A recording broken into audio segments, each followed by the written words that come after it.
Hello, YNABers. My name is Jesse Meekum, and this is podcast number 72 for You Need a Budget, where we teach you 4 rules to help you stop living paycheck to paycheck, get out of debt, and save more money.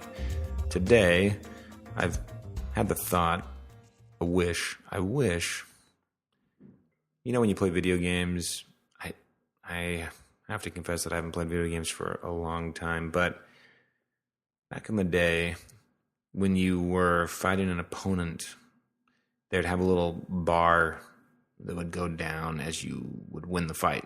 It would take away their power or health or whatever it is. And the bar would maybe be green at first, and then as you were beating your opponent, it would go yellow and get smaller and smaller, and then go red and then be empty. And the bar was always hovering over your opponent. So if you were in a group of opponents, you could kind of see which of those monsters or whatever were healthy and which were hurting. And we kind of have that today, but it gives us wrong information. And the thing that people use for those financial health meters is cars and houses. Cars more than houses, because you're driving around, you're seeing people in their cars, and you're making value judgments, and you're able to look at a person's car and say, oh, that person makes money, that person's healthy financially, oh, that person just cut me off, oh man, that person doesn't make a lot of money, maybe they're driving a really old car or whatever. But you make judgments like that. You do the same thing when you see where someone lives. You make judgments. And you do the same thing when you see what people wear. You think you don't, but you do. And a lot of times you'll try not to judge people, and I think that's a good ambition, where you'll say, well, I don't want to judge a book by its cover. I don't want to make assumptions, because you feel bad about it for whatever reason. But what's tough is the fact that we make these judgments all the time on autopilot, probably a lot subconsciously, and we end up being misled because people can look healthy. The monster can look like it has a lot of strength and power, and it doesn't have any. And when we use externalities like a car that's being driven, clothes being worn, house being lived in, when we use those to gauge where we're at, that's where you get seeds of discontent sown in there. And those grow, and pretty soon you're feeling unsatisfied with your current situation. These comparisons happen all the time. There are a few ways to combat them. One is education.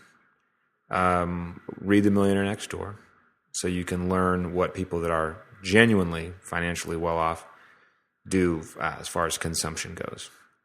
Another thing you can do is examine your friends, your circle of friends, and ask yourself if you are trying to keep up with your friends.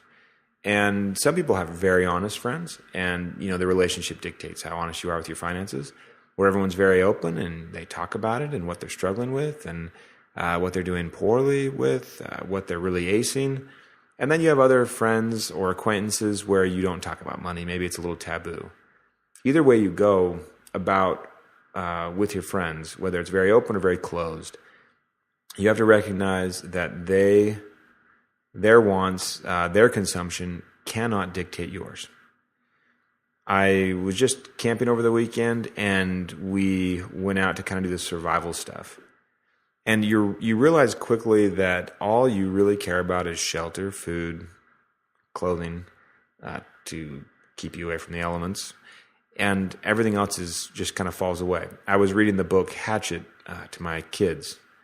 And in the book, this 13-year-old boy, a plane crash, he's the only survivor. He has to live off the land in some Canadian forest out in the middle of nowhere. And he's successful. He ends up finding some food and just feeling like it's Christmas times 1,000. He's just feeling overwhelmed. And his needs were all just brought back down to bare basics. And then, from that point, his contentment was just totally rewired. I wonder sometimes if we couldn't do something where we can kind of rewire ourselves. Maybe we do a spending fast where we just go insanely tight for a month. Added benefit, you'd probably get to your buffer darn close following Rule 4. But do something where you just say, we will not spend any money for 2 weeks. Automatic bills, maybe make an exception, make sure lights stand and all that. But just say, we will spend nothing. See what happens. Or do a purge of your house where you're saying, okay, we're going to get rid of all this superfluous stuff. Everything that just is kind of dragging us down. And we've talked about this on the podcast before with clutter. But getting rid of all this stuff, purging, feeling like you're dialing it back to where you're very content. I told Julie, this is hilarious because I want a camper, so I actually want something, but I want to camp instead of go on other vacations because I want to kind of get back to some basics with the kids and discover other ways of entertaining, other ways of having fun, other recreational activities that don't involve spending as much. And we don't spend a lot, and we always save for it and enjoy the benefits of Rule 2 in doing that. But I just thought, man, could we not kind of discover some more minimalist approaches to family recreational activities? All this being said, I just want you to be aware of what is influencing you and your desires. I want you to be aware of where potential discontent comes from.